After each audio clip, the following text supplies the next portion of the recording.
Um, Byron Drayhold, eighth grade band. I think for me, at least I recall fourth grade the most. Had a real interesting teacher that would do different things and was kind of a character. So I think that sticks out in my mind most. Um, just the different activities he had and different assignments we had were just kind of interesting and fun. So I will send it to Joran. So everyone, I'm Jordan Reed, grade 6 through 8. I'm gonna say probably sixth grade. It was probably like the first year that I had like huge independence. Like my parents gave me money to like do my own like school shopping for clothes and stuff like that. So yeah, it was a good year for me. Huge year of independence. As a sixth grader. Um, I'm gonna give it to we'll go Gigi.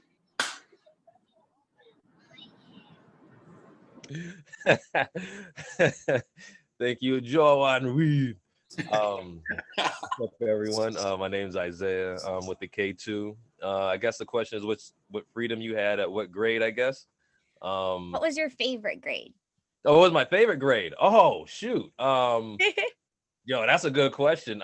Probably my junior year in high school was probably like my, one of my best. Yeah, like elementary. I did not like elementary. I don't know who in this room or in this group likes whoever liked elementary school. I did not like it once. I didn't even like high school like that, but my junior year was awesome. Let me see. I'm gonna pass that on to Len Yu. Hello, my name is Lanyu. I'm gonna be with the K2 team, and then I'm gonna turn the topic into a very sad story. I never have any fun when I was in school. My school schedule was from 6:30 a.m. to 9:30 p.m. Yes, I did most of my education in mainland China, and then I did my college in United States. So my my my schedule is crazy. So definitely no games, no fun, no nothing. Just studying, a lot of homework. That's my life when I was little. I'm gonna pass it on to Sarah. Thank you, Laney. Hello, everybody. My name is Sarah Price, and I am working with the 82 grade band as well. My favorite year of school was fifth grade. A lot of people said that their favorite year was sort of a time of transition, and that was true of me in fifth grade. But I went to a K to 8 school, but fifth grade was the last year in the elementary building, so we sort of got to be the oldest kids, and I just remember having a lot of fun with my friends and my teachers, getting ready for the next step and having a little bit more independence too in the context of school because we were the oldest grade. And raise your thumbs up if you would like to. Thumbs up if you haven't gone. I'm gonna pass it to Danielle. Hi guys, I'm Danielle Wright with the K2, and I believe probably my best year was fourth grade because we had the greatest teacher on the planet, Miss Lawaye. She used to sing to us, and it was probably the first time I think as a kid, our whole grade felt like a real tight-knit family and really got the sense of community because of her and how she ran her classroom. And I will pass it to Makeva.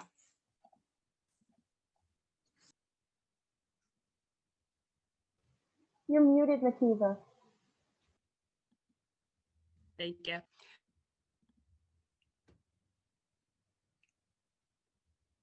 Oh, Makeva, I don't know for everyone, but for me at least, you broke up. Oh, she's frozen. Makeva, we're gonna come back to you. Hopefully your internet comes back. Oh man, Makeva, I'm sorry. Well, hi, first of all, it's nice to see you, but I'm so sorry you froze that whole time. Oh, sorry. It's okay. Come back to me. I'm gonna fix my connection. Okay. Can someone put a thumb up if they haven't gone? Wade.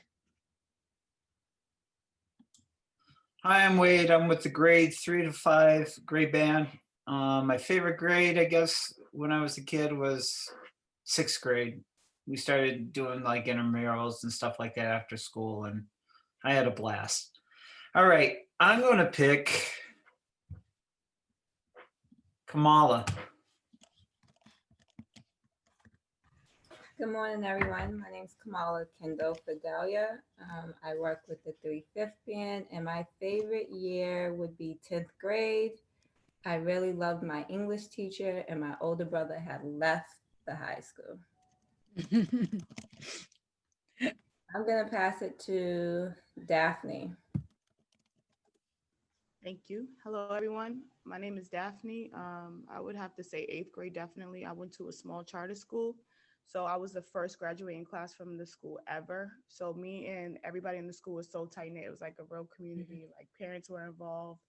It was just a really great school. So definitely 8th grade. And I will pass it to Nalita. Thank you, Daphne. Grade band 6 through 8. And my favorite year was 6th grade because halfway through we had a substitute teacher, and you know how that is. So the rest of the school year was pretty much all fun and, you know, giving the substitute a lot of hell.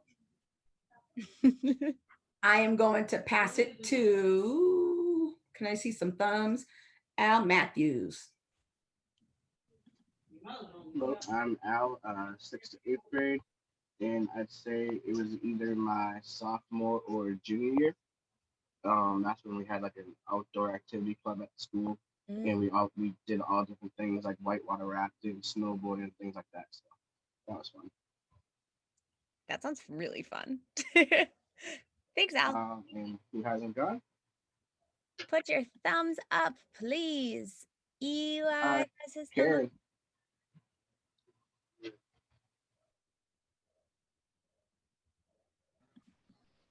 Oh, is it my turn? Sorry. Good morning, everybody. My name is Miguel. I'm working in the K-2 band, and my favorite year of high school was junior. Just like what Al said, I was also in the outdoors club, and it was with one of my favorite teachers, and we did a lot of hiking on mountains, and it was a lot of work, but you know, it was great to see the view from the top and all the crazy weather. But it was a quite an experience, and also had two of my favorite teachers in 2 different classes for that particular year. Who hasn't had a turn yet? Miguel, we're gonna throw it back to Makiva because she got her internet is fixed. So we're gonna throw it back to her. Okay. I'm Akiva. I'm in grade band K through 2. My favorite grade was probably 7 through 8th. I had a good group of friends. We were all close. The teachers were really fun, and they just made school and learning fun and wanting us to go to school all the time. And who hasn't gone?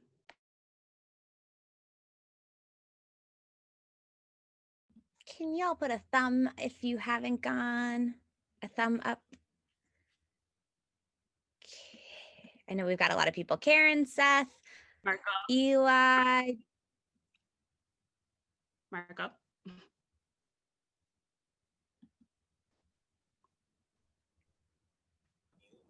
Hello, good morning. I had 2 teachers that it was in 4th grade and then it was in the 5th grade. So 4th grade it was horrible, and his teaching methods were quite entertaining, and it actually helped me get through that grade that year. And he's very special to me. And then the other one was 5th grade, and now it was a very different teacher. We had a lot of pets in the room. She taught us a lot about different things, nature and animals, and it was one of my favorite times. It was very easy learning time for me. it was just the fourth grade and the fifth grade for me. Two different teachers. One was Nazetta Merriman and Chris Payak. So they names. Oh man, it's still in my heart, both of them. So that's one of the reasons why I want to do what I do now, because of these two guys. Mm-hmm. So that's it. And everything else is like, whatever. Yep. Thank you. Can everyone put a thumb up if you haven't gone so Marco can send it to you?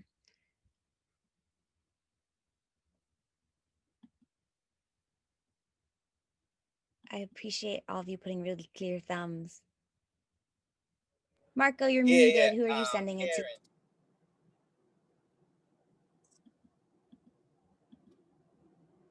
Thank you. Thanks, Marco. Hi, I'm Karen, 3rd to 5th grade band.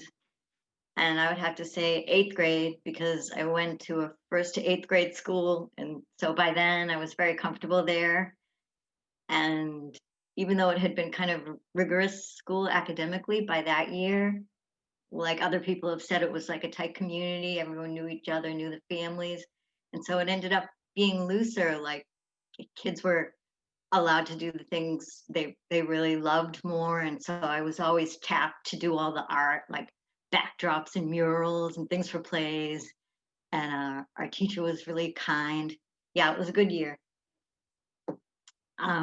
So I'm going to pass it to Mabruka. Good morning, everyone. My name is Mabruka. I'm with the K2 band.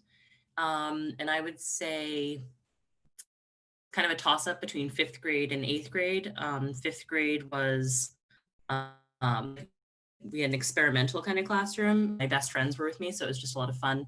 And 8th grade, we ended up going on some awesome field trips. We went to London because one of my teachers was super awesome and organized it. Yeah. And I will pass it to Rebecca. Good morning, I'm Rebecca, grade band 3 to 5. And I would say 8th grade was the funnest, the easiest, the fastest, and looking forward to starting high school. And I'll pass it to Wendy. Hi everybody, I'm Wendy. I'm a manager in the 3, 5, and 6, 8 grade bands, and I'd have to say 6th grade as well for very similar reasons as Jordan. As I started to really feel like I got my independence. So, and I'm going to pass it to Eli. Hey, I'm Eli. I was not assigned a grade band yet, and my favorite grade, I'm gonna say 5th grade because I excelled in Foursquare. Me too. You literally made me laugh. Like I LOL'd literally. I'll pass it to Aaron. There you go. Sorry. My name's Aaron. I'd say probably my favorite grade was sixth grade, just because you had a lot more freedom and you could transition from class to class. And I will pass it to Seth.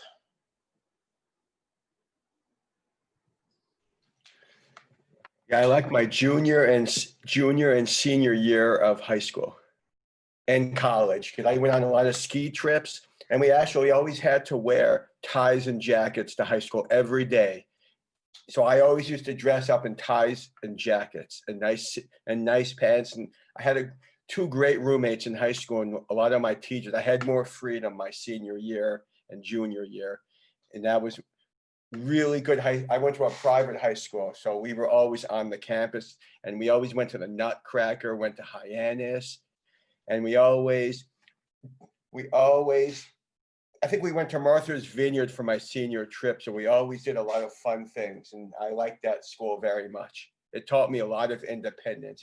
Even in college was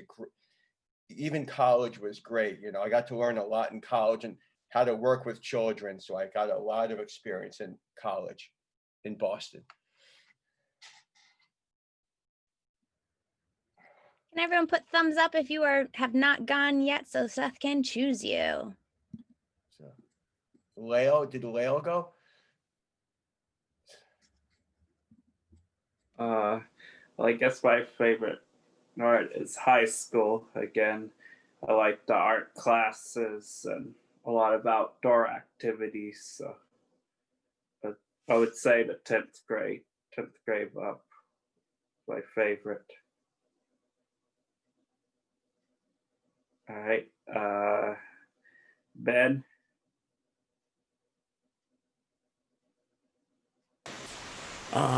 My name is Ben Cunningham, and I'm working with K2. And I would say my favorite grade would be senior year of high school. Definitely the most freedom. We had open campus, and we graduated early, and we got out of school early. Let's see who hasn't gone. Anna. Oh, Anna, yeah.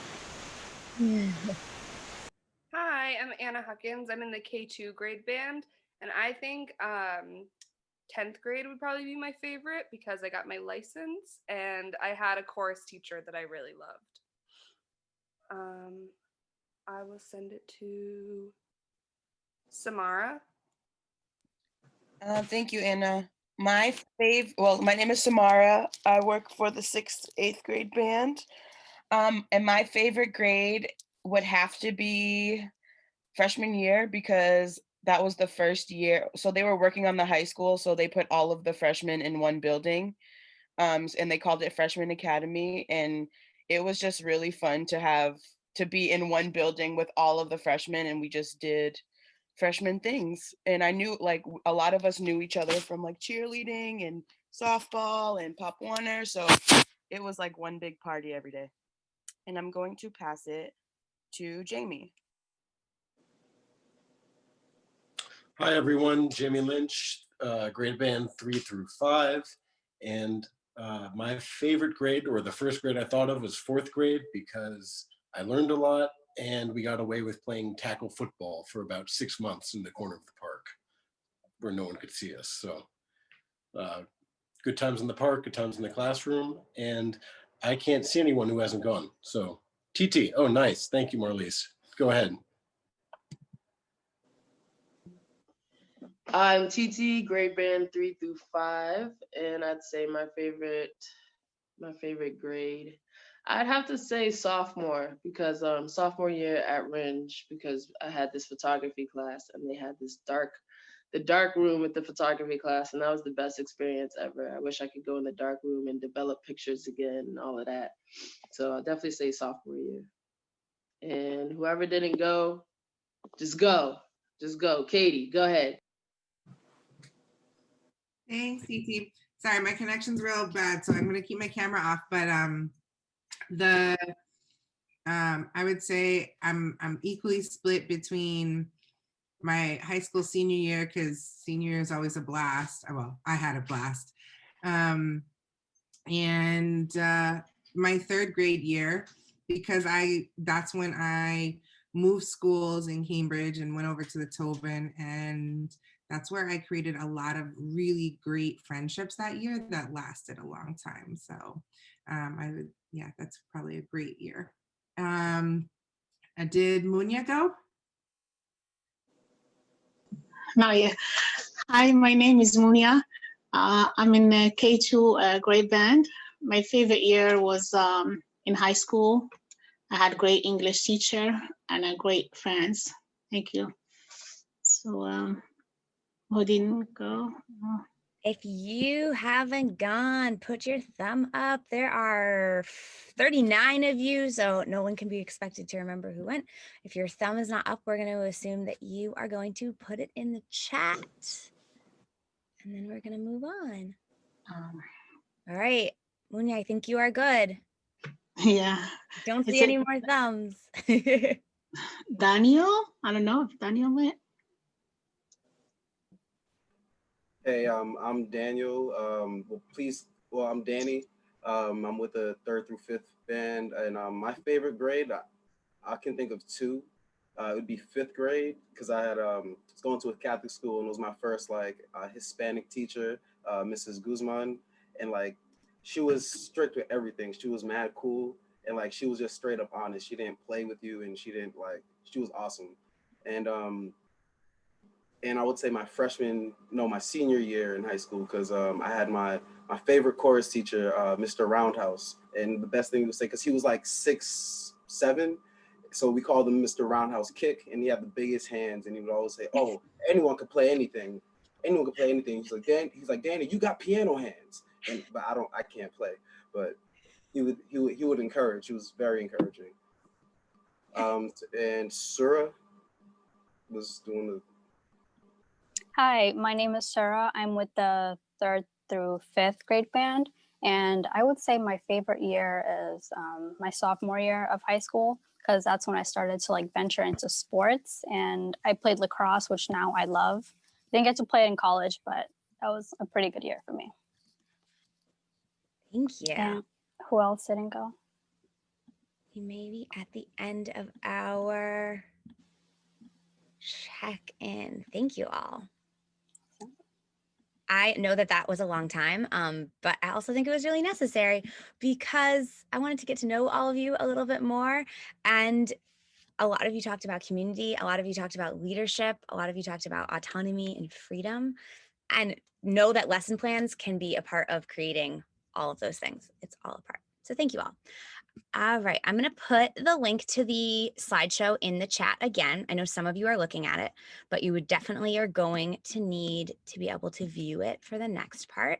I also just thought, Danny, when you were speaking, you all should feel free to, like, if you have a preferred name, feel free to put that preferred name in your, to like rename yourself with that name in there. I would leave whatever your name that the city has so that for attendance purposes, but if you like want to be called Danny, put Danny in your name. That's totally fine with me. All right. I just didn't want to do parentheses. That's why I left. You also don't have to, but if you'd like to, you absolutely can. So you are going to, I'm going to read us our ways of being before we kind of see where you all are feeling with lesson planning. So our ways of being are purposeful communication and clarity, encouragement to be truthful and share our observations with the aim of effectively problem solving. This one's really big for this workshop. If I say the best part of the workshop plan is the opening and you disagree, please let me know you disagree. Let's have a conversation about it. Compassion and kindness for each other. Please let me know kindly. Being present, body and mind. I think some of you have heard me say before, when I'm facilitating, the gray squares aren't nearly as engaging to me as your faces are. So if you can, if you are in a position to put your camera on, I appreciate it if you do. I also recognize life happens and sometimes you're not in a position to put it on, but as much as you can, I want to see your face. Bringing integrity and transparency to our work, saying, I don't know if you don't know, actively listening to one another and building perspective, having and sharing fun, being mindful of our energy and its impact on ourselves and others. Anything that we think is missing or we think needs to be added to these ways of being, anything else we need from each other for today. All right, thank you. All right, so I want to see where how you guys feel about wedding planning, about lesson planning right now. So I created this graph and over here is negative feeling. Negative feeling is exactly what it sounds. You don't really like lesson planning. The closer you are to this negative feeling end, the least you like it.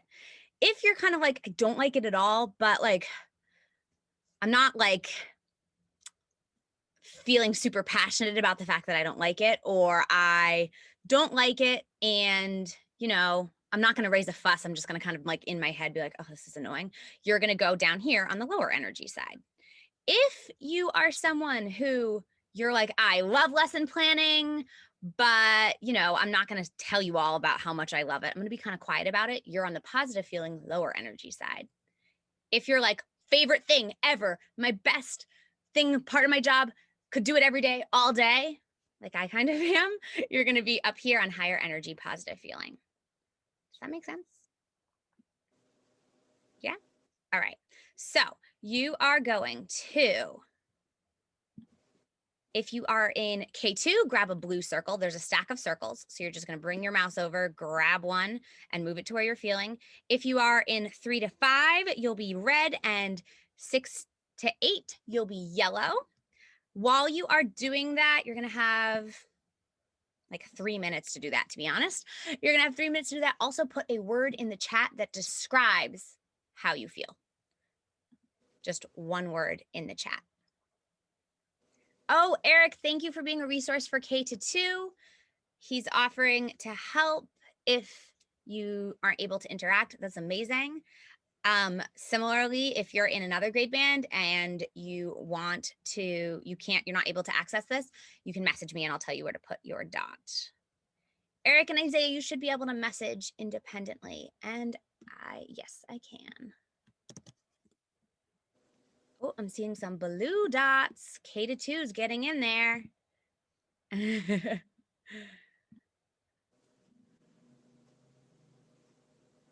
Add them in.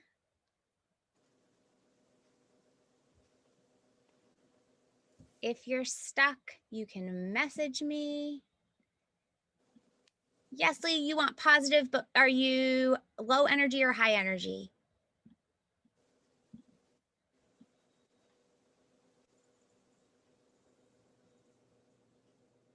Thank you, Yes, Lee.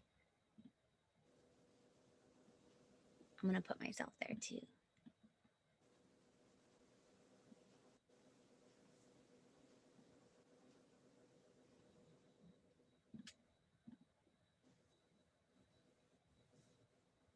Thank you, those who aren't able to add but are putting it in the chat.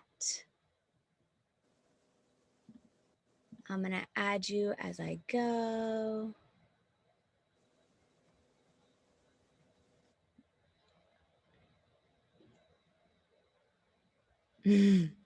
Eli's in the middle energy.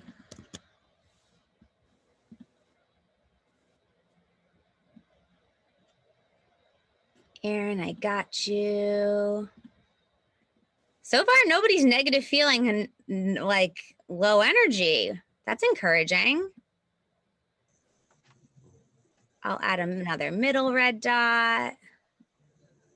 Honestly, lesson plan is not that bad though. It's not that bad. Like I everyone. agree, Isaiah.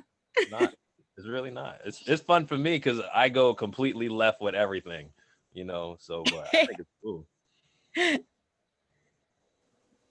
Larry, I'm giving you a yellow dot. I know you're not in middle school, but that's what I'm giving you because that's what I have. And, you know, I like to have you on our team. All right, take 30 more seconds. Can we put in the chat also just a word to describe your feeling? Mabruk, I got you.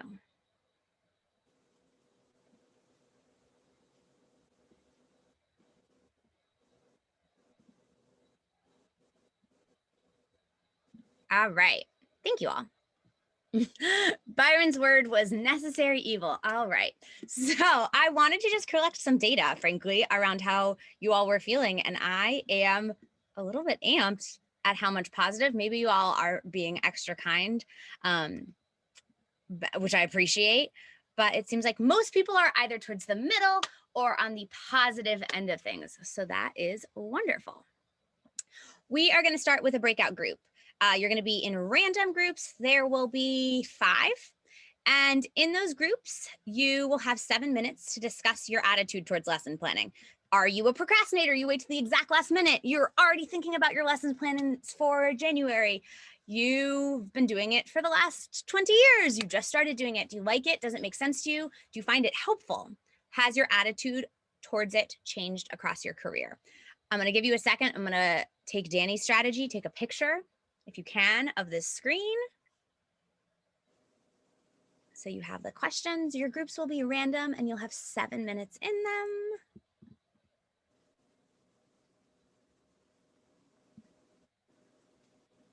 All right. Somebody remember how many breakout groups I said? 5? I think I said 5. All right. Everyone got a picture?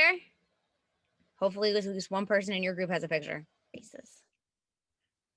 our group talked about, I can jump in and say, there are people that have different learning style or different like ways of working. So some people very much love the lesson planning and like doing and seeing what other people are doing and learning and growing from it. And some people very much don't really need it for themselves, but do it for the others, for people that are working with them and people that might have to take over for them at some point. And so it's, you know, it's, what was it, a necessary evil, someone else said at some point, not during the larger meeting. Like, it's like one of those things where people can, some people really enjoy it and also take away from it. To piggyback off of Katie, our group basically kind of said the same thing. It's great for organization. It's good for the kids to follow along. It's good for you to have something to refer back to. But and it's not like a matter of liking it. It's like you should like the activity you're running, but it's the paperwork that's good for backup and reference and resource. TT, that reminds me kind of like the two ways I think of as lesson plans. One, it's a backup and a resource. Like I always say to staff, like, what if you're not there? Who's running this? And the act of writing it down makes you think more intentionally about it. I had an idea. I had a picture of what I was going to do for this workshop before I did it. I had like an idea in my head, but it wasn't until I like physically wrote down the lesson plan and was like, all right, how are you meeting your objectives, Marley's? Get it together, that it became a lot more intentional. Thank you, TT. Another group?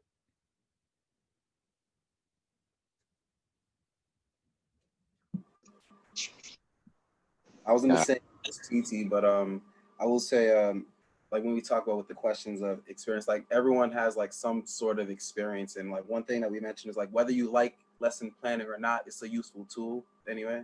It's something to use. And Lynn, you brought something up, a website that she uses. I'm looking at it now. Is wiser.me for like she uses it for what you said, for organization and stuff like that, right? Your pictures and. Oh, that is a very awesome website. I love it. I use it to create all my PowerPoints, and it covers all the grades, all the subjects. Go ahead to come on the website, sign up for free, and then find your subject, find your grade. Hopefully you're gonna find something that you really like. I think it's really helpful. So cool. Can you put that link in the chat? Thank you for sharing that resource. Can you put it in the chat so everyone can check it out after this workshop?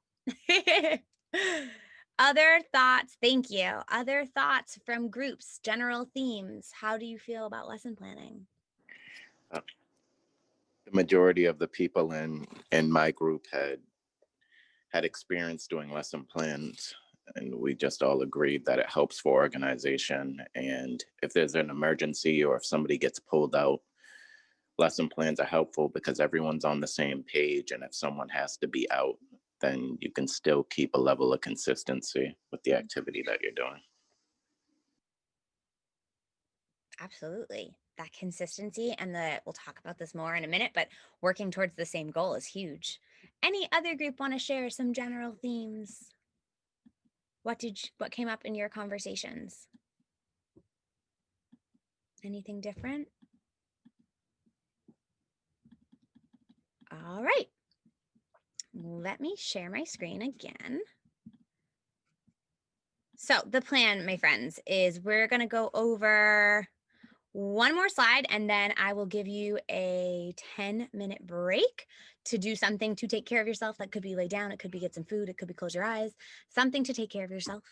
And then we'll come back and we'll start talking more specifically about objectives. So, a lot of you, many of you, most of you, probably all of you are familiar with a lesson plan. You're familiar with the idea that we start with an introduction or a hook, we have a main activity, and then we have a reflection. That, regardless of what piece of paper you're using, what format your grade band decides to use, what format your coordinator decides to use, pretty much every lesson plan I've ever seen has that in it. What I want us to think about right now is how are young people experiencing that?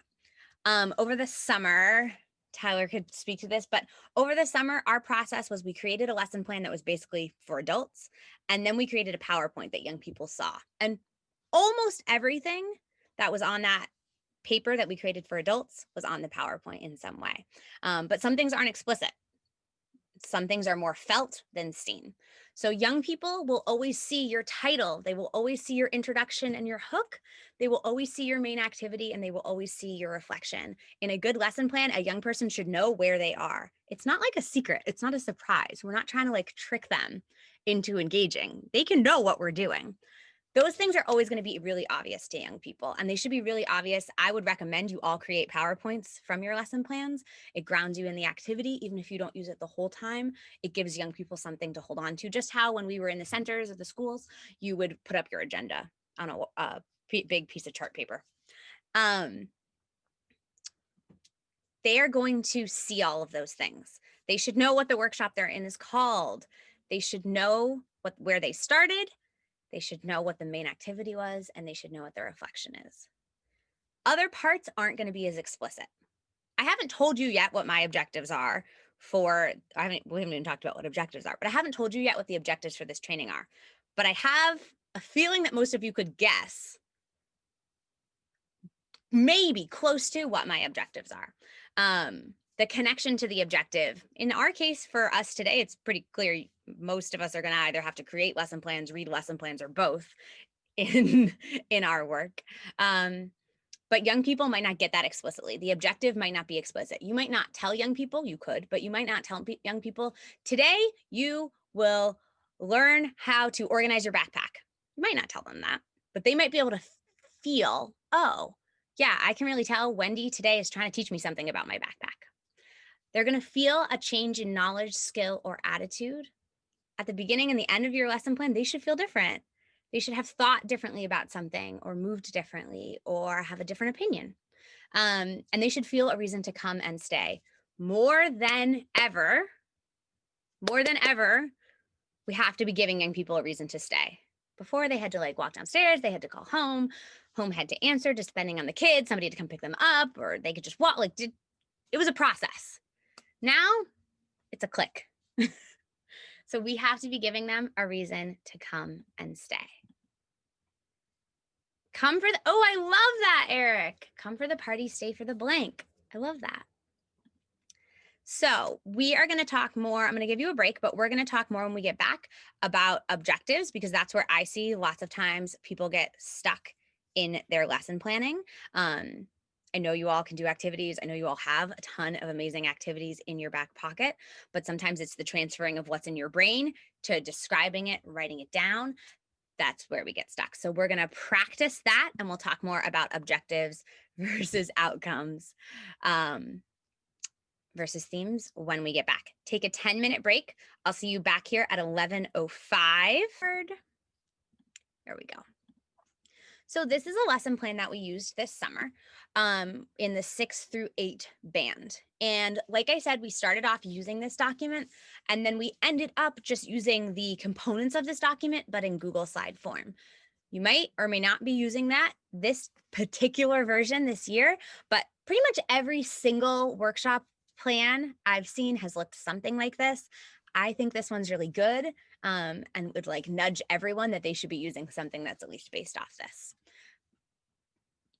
Can I just get like a thumbs up, a reaction, a wave, a wah, if you've seen like seen something that looked like this document before?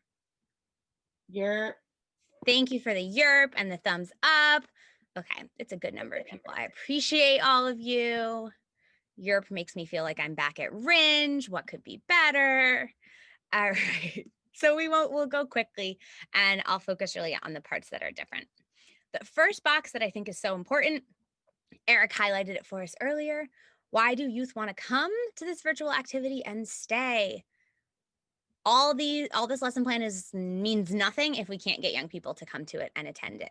So that is really like the most important part. Sarah, yes, I can share this lesson plan template via email with everyone. Absolutely. I believe Vanessa Fisher and Mark Saunders created it this summer. And when I send it, I'll also send how we ended up doing it in Google Slides too for the summer as part of the whole package. All right, so this part is pretty self-explanatory. Facilitator, support, grade and class, time block, week, date. we're the virtual programming group, so it's all happening on virtual programming. I will say throughout your lesson plan, making sure you are highlighting what the staff who is working with you is doing is super important. Next, we have knowledge, skill, and attitude. You don't have to do all three of these in every workshop or lesson plan, but you need to do one. They either need to know something new, they need to be able to do something new, or be practicing something new, or they need to have an attitude shift. They need to have a different feeling about something, have thought about something in a different way.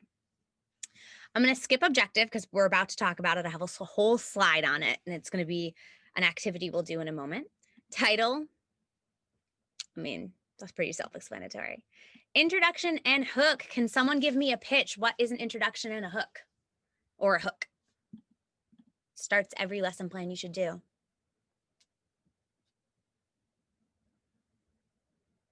A guess? We had a lot of positive feelings, positive energy happening. So about lesson planning. I could guess. I would guess that a hook is a way to get someone, or well, say your audience, to get hooked into what you want to offer to them. Do you like to argue? Well, join the debate club and learn how to do it properly. That's all I've got, please. Those, oh my God, yeah, that tickled me. Those are both great. The introduction, the hook is the first activity you're doing that's grabbing young people's attention. So my hook today was, tell me about the most fun you ever had in school. Because one, I wanted to pull out the highlights that are going to happen in your lesson plans, that leadership, that fun, that competency, that autonomy. Two, people like to talk about themselves and people like to listen to stories. So by asking you each to tell a little story about yourself, I'm getting you more engaged. And then because we are all in this group full of fascinating, engaging, wonderful, amazing people, I was more engaged and you were more engaged listening to everyone's stories. That was my hook. It's what grabs you. In Samara's debate example, which I will now use because I don't like coming up with examples, Samara might say, all right, you have 30 seconds. You're pro growing flowers on your fire escape. You're against growing flowers on your fire escape. You're not going to swear. You're not going to yell. You're going to be kind to one another. Debate. And that might be her hook. Like, oh, we're just going to do it. It's something that grabs you in. Karen, a catchy title is the catchy title block. Absolutely. If it sounds better, young people are more likely to do it. It needs to tell them what it is, but it also needs to like grab their interest. Why should they be doing it with you? Activity, that is the meat of what you were doing. Danny was describing, I was asking Danny earlier for examples of K2 activities, and she was describing having them draw letters with rice, which is like a really cool sensory activity, and a literacy activity. I think it's drawing a letter in rice with your finger. That could be the activity. In this section, you need to put every single bit of information that someone who knew nothing about it would need to do your activity. I used to play basketball in middle school. I retired from the game of basketball in 8th grade because a girl picked me up and I was as tall as I am now, which was 5'2". So I had to retire. So I know a little bit about basketball, but not a lot. If I get a lesson plan that says run basketball drills for activity, I don't know what to do. Or run shooting drills, I don't know what to do. You need to get really specific here. Essential questions and or essential questions and or topic touch points. What are the questions you know you're going to ask? Maybe in Samara's debate, she knows she's going to say like, what makes a good argument? What makes a bad argument? What convinces you? Those are the questions she knows she's going to hit. The connection to the objective for youth we'll come back to. Reflection and closeout. Can someone give me a sense of what a reflection and closeout is?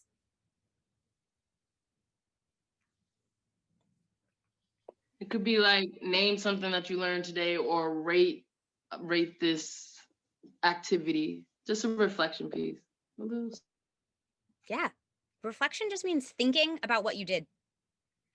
It can also be a connection to yourself, a connection to the world, or a connection to some sort of media.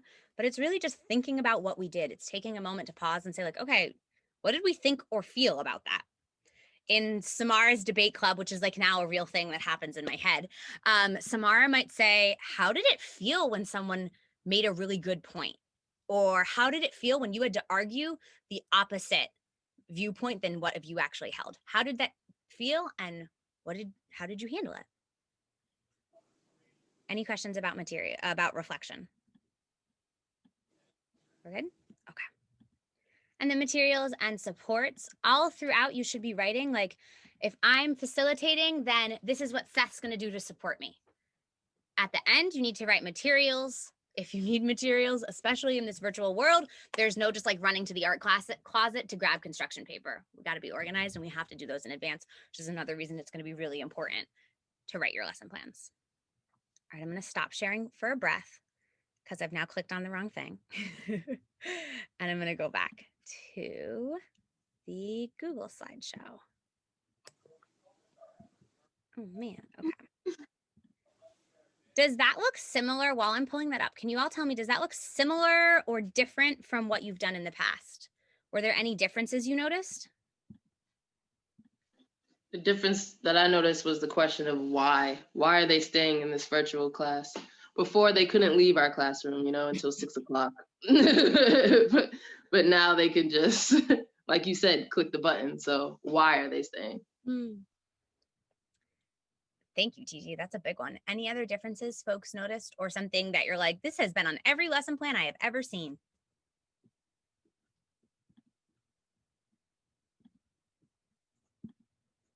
All right. This is my favorite part to talk about. It's also the most confusing verbiage wise, and something that I know about myself. Again, like, you got to know yourself. I know my brain tells me I'm dying when I'm cold. I also know I talk at the speed of light. So I'm going to make a real effort to slow down, and I'll be honest and vulnerable with all of you. It sounds weird to me when I do that, but I'm going to try. On our lesson plan, you all saw the place where it said objective and the place where it said connection for youth to objective, right? A thumbs up, a woo, a wave. You hear me, you're with me. I'm not alone in my closet. Okay, great. That objective lives here, but it comes from a very specific place. So the theme of your program is the overarching idea that grounds your program. For us in the 6-8 band this summer, it was identity, social justice, and joy. That's what I thought. I was going to say fun. It was identity, social justice, and joy. Those were our 3 this summer. For me at Frizzoli, I was always having young people think about fun, love, and gratitude. Gratitude is like my #1 thing in life. Those are the overarching themes. They're the big ideas. When I was a youth worker, I said to Melinda Barbosa once, like, young people need to be showing more gratitude. And she was like, Marlies, you need to break it down way smaller for them. You can't just say show gratitude, you need to break it down.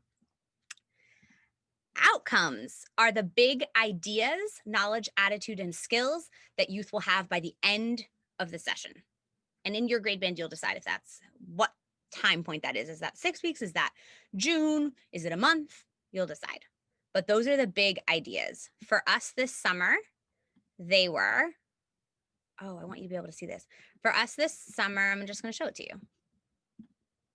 Sorry, I'm giving everyone whiplash. For us this summer, they were identity. I know and like who I am and can comfortably talk about my family and myself and describe our various group identities. And then there were 2 more for social justice and joy. But they're big ideas. You can't in one session, in 45 minutes with a youth, teach them to know their energy and interactions and have impact on others that can affect their emotions as well as mine. They might get a part of that, but they're not going to get the whole thing. So you have your themes. From your themes, you decide what are the big ideas, what are our big goals for youth. Those are your outcomes. And then from your outcomes, you decide what are my objectives. The smaller goals youth will complete short term to build towards the larger ideas. It's the things that are going to get us to the outcomes and that are living our themes. Does that make sense? Right off the bat, is anyone like, Marlies? No, this doesn't make a lick of sense. I'm going to explain more, but if anyone is completely lost, please let me know. Thank you, Titi, for the me too. All right. So for instance, my objectives for all of you today, can someone read them? Staff will understand the elements of a lesson plan. Staff will be able to connect lesson plans to objectives, and staff will practice building and presenting lesson plans to other staff or to you. Those are the small goals that we're going to do today. They feed a larger outcome of being able to deliver quality programming to young people. And they're part of this larger theme of virtual programming for the youth of Cambridge. Does that make sense? It's kind of like they get more and more specific as you go down. Themes are broad, outcomes are a little bit less broad, but still pretty broad, and objectives are specific. I've done this different ways. I've done it in staff come up with their own objectives. I've done it that I come up with objectives. I've done it that my supervisor comes up with objectives. But what this means is we're all working on the same objectives. It means we're all working towards the same goal. And what I do in my workshop then supports Marlon in his workshop. And young people are getting the same messages. That doesn't mean that the workshops are about the same topic or that they feel the same or that Eric can't put his personality in his workshop or that Eric's workshop might not feel really different than Sarah's. They will still be different and they should still have you in them.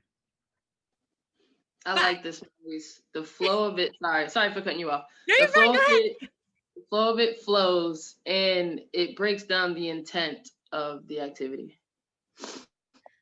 Thank you, TT. The number one thing I want you all to take away from this is there is no activity you can't do that won't connect to an objective. You can always connect it.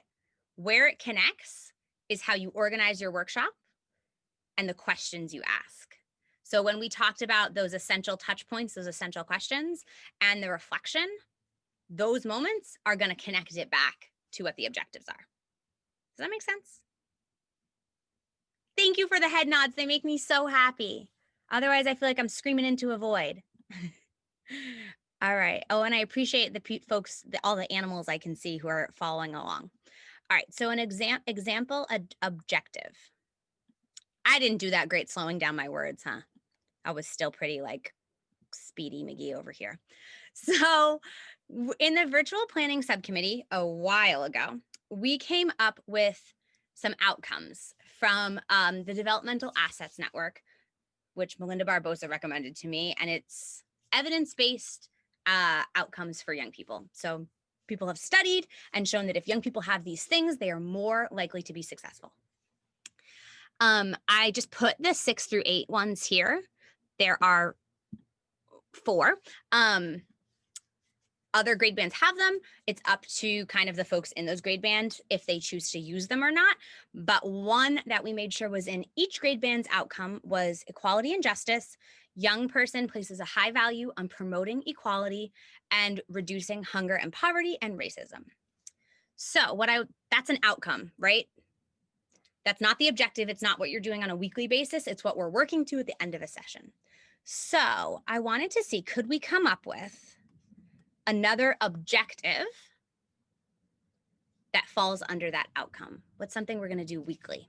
I came up with youth will demonstrate kindness and generosity to one another. What else would we want to see young people do or have them think about that would feed them towards being more aware of the world and moving towards more equality? You can take it up. Oh, go ahead. I said building new friendships. Yes. So we're going to format them all in the phrase of youth will.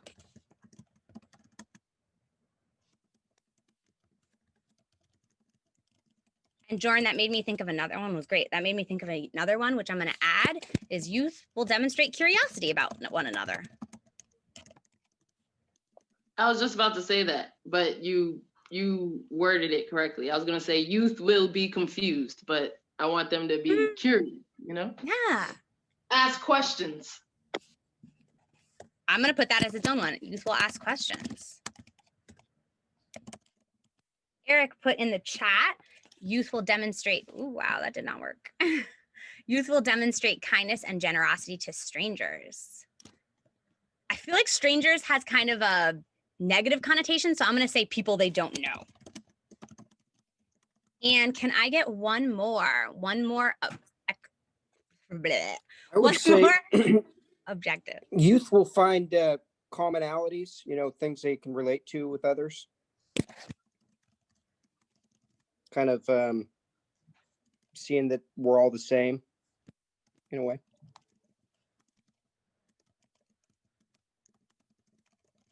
If we're going to do that, Byron, I think that one's perfect. I got to add in youth will be able to talk about differences.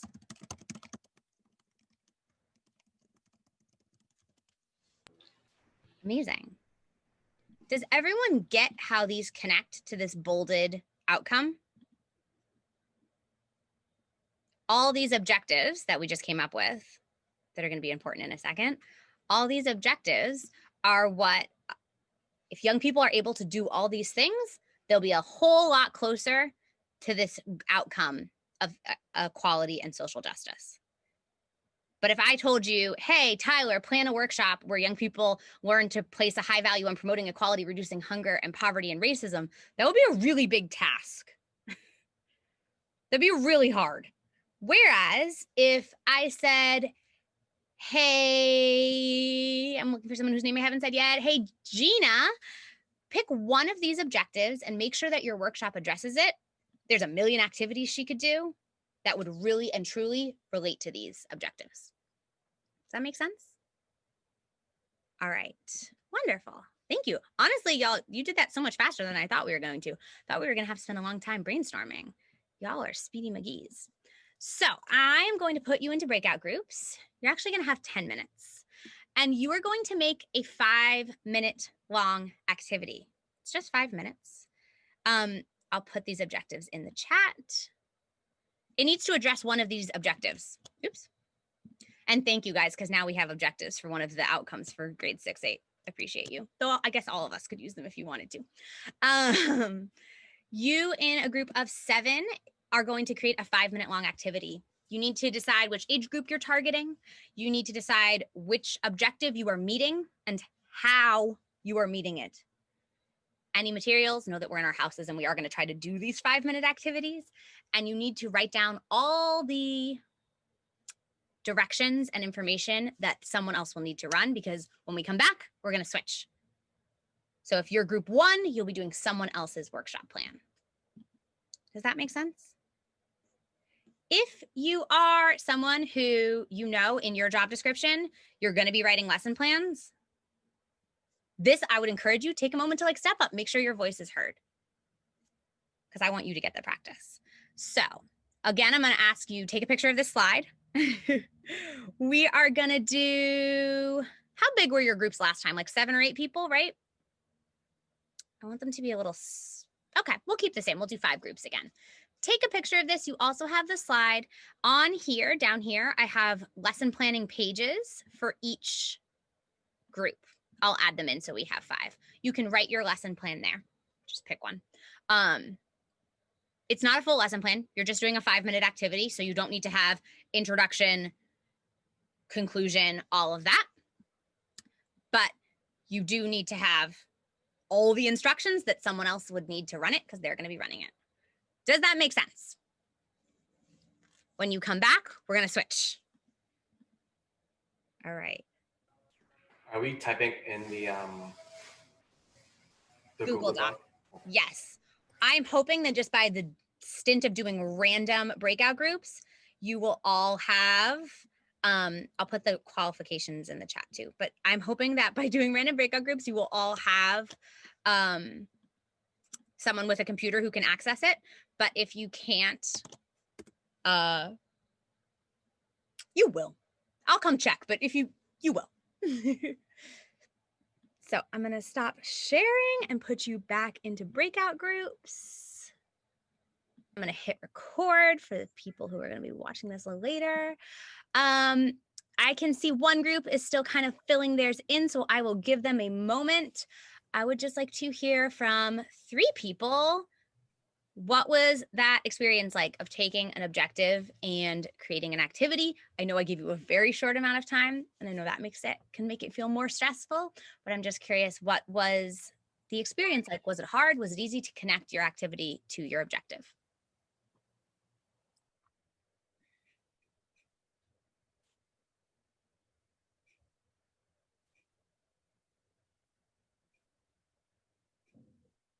You all did it.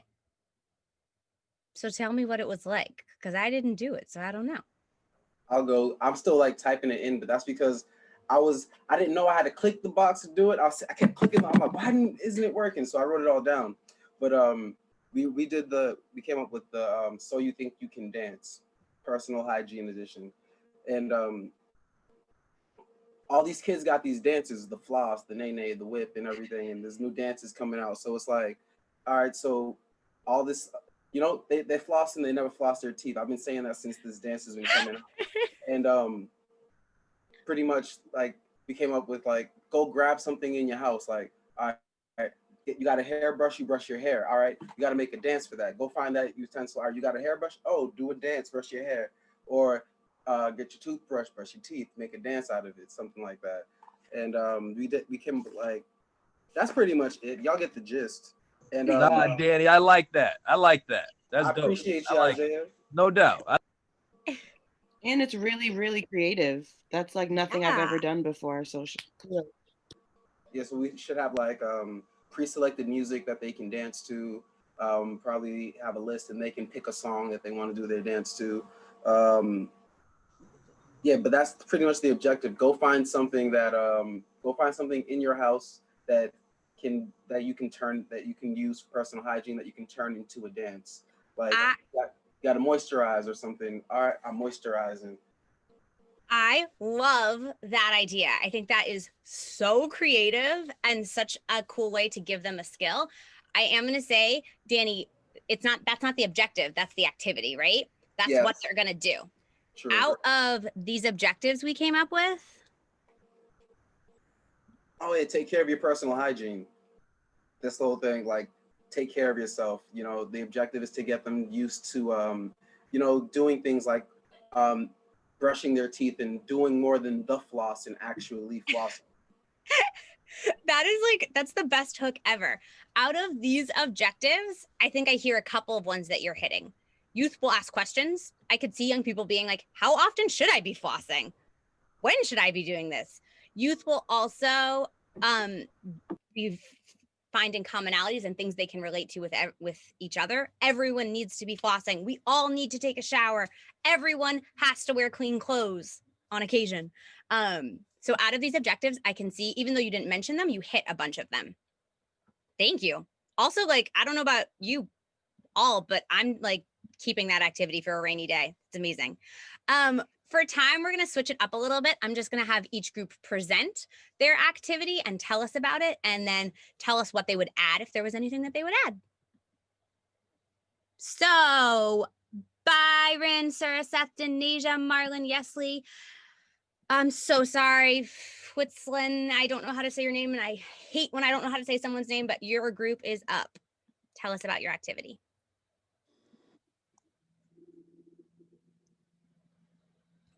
Okay, well, this has kind of been something I've used throughout the virtual workshops we've done through the summer and end of the school year last year.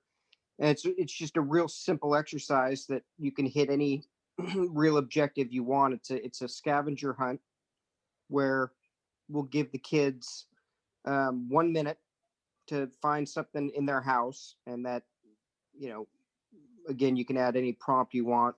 Find something that, if you could only take one thing out of your house, what would you take? And then they come back and they share that item with the group, and in that case, it'll show, it'll kind of present an interest of theirs, maybe helps to kind of flesh out their identity. So each kid will share, and then at the end is a reflection piece. We can ask something like, what is one thing you learned about another person that you didn't know? Or what is one thing you learned about another person that you share with them. So it's a good way to it's a simple plan that the kids can understand and works well virtually, gets them out of their seat. And like I said, you can kind of adjust the prompts of what you want them to find to any real objective you want to fulfill. Byron, you guys already named the objective. It's about finding commonalities with others. I want to ask you, just to pull out, because you did it, what is the connection to objective for young people here? Where are they seeing or feeling that objective? Explain that to me. I'm just trying to think what you want to hear. So you have this objective, right? Youth will find commonalities and things they can relate to for each other. You already said it. Which line in here, which direction is their connection to that objective? Well, the reflection piece is kind of where it connects. Yeah. I just wanted you to highlight that because I think that's important. It's about where can the youth see the objective. Young people should always be able to find their connection to the objective in some way. It's not a secret. It's never a secret from them. Thank you. That was amazing. You're welcome. Hey, tough act to follow, guys. Good luck. Another back pocket activity. Keep this. You'll all have this PowerPoint. Keep that activity in your back pocket. I'm giggling because group bubbles, you're up. So, can everybody hear me? Okay, sorry. So we were trying to think about an activity that was fun that they would be able to get to know each other more. And Alex came up with 2 truths and a lie, and I think it's really cool because even for different age groups, like they might approach it in a different way. And I think it meets a lot of the objectives that we were talking about. So youth will find commonalities and things that they can relate to with one another. They'll be asked to think and record 2 truths and a lie and share it with the group. Then group will then be responsible for determining which ones are truth and which ones are lies. And through this, they'll engage in turn taking. They're going to be sharing things about themselves. They're going to be actively listening to other people, building the interpersonal skills. And they can also be creative with it. If they want to be like silly and not serious, they can do that. If they want to be, share something that's a little bit more personal, they can do that. So it's kind of gives them the opportunity to be creative, go off of what their experiences are. And if they're feeling shy, like they can be in their comfort zone too. So I think it is able to be adjustable, not only for age groups, but for each kid. And I think it meets a lot of objectives as far as like getting to know others, kindness, and learning about people that they don't know, finding commonalities, finding out differences, building relationships. So I feel like it's cool because it can definitely meet a lot of those and also be different for each person.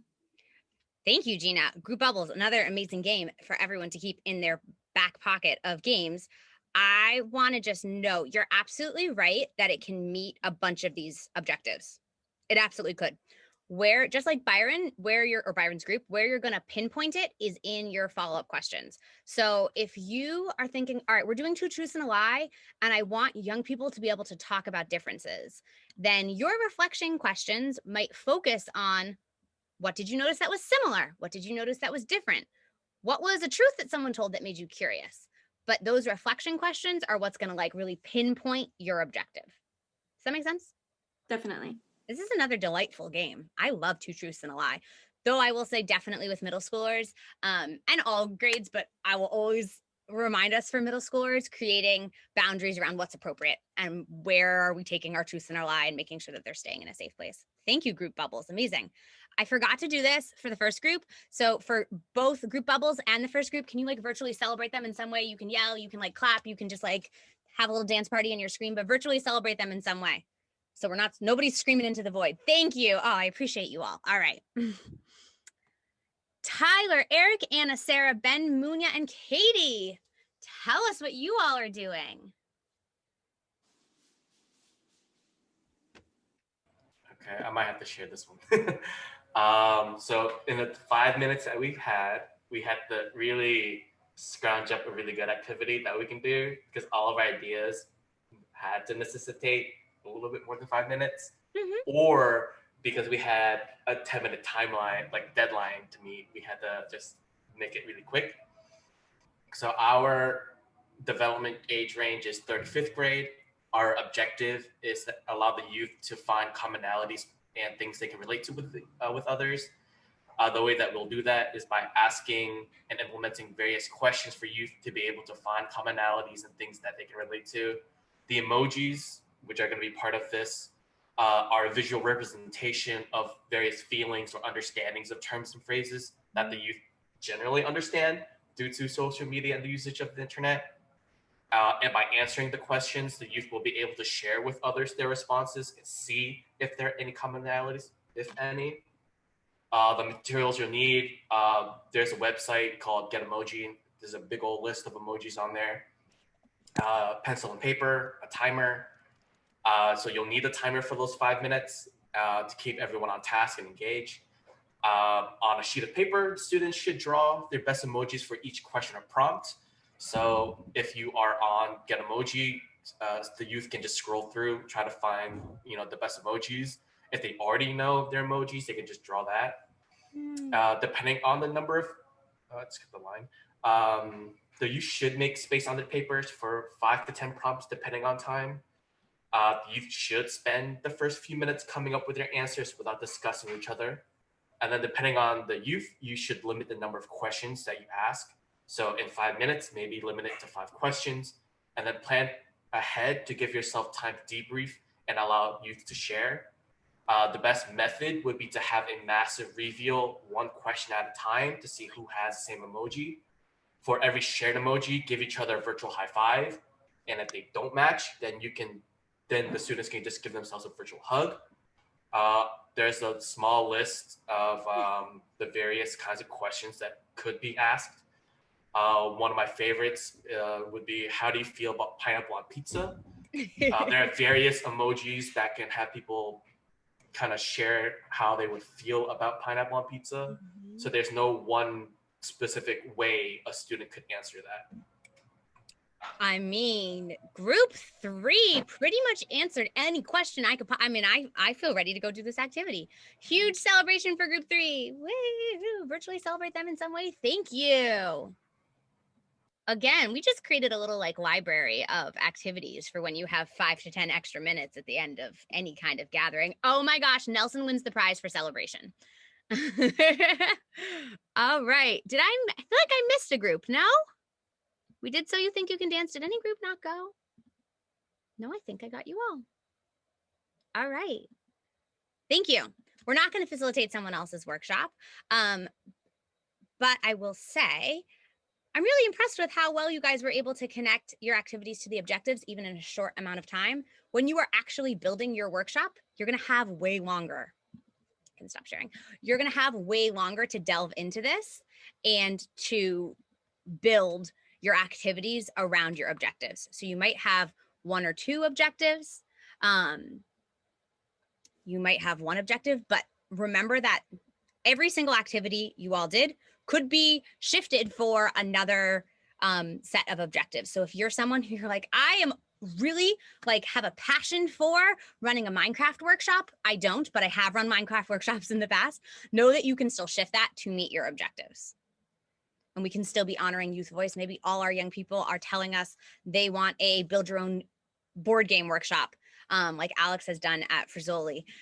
And you want to make that happen, you can still make that happen and still meet the objectives.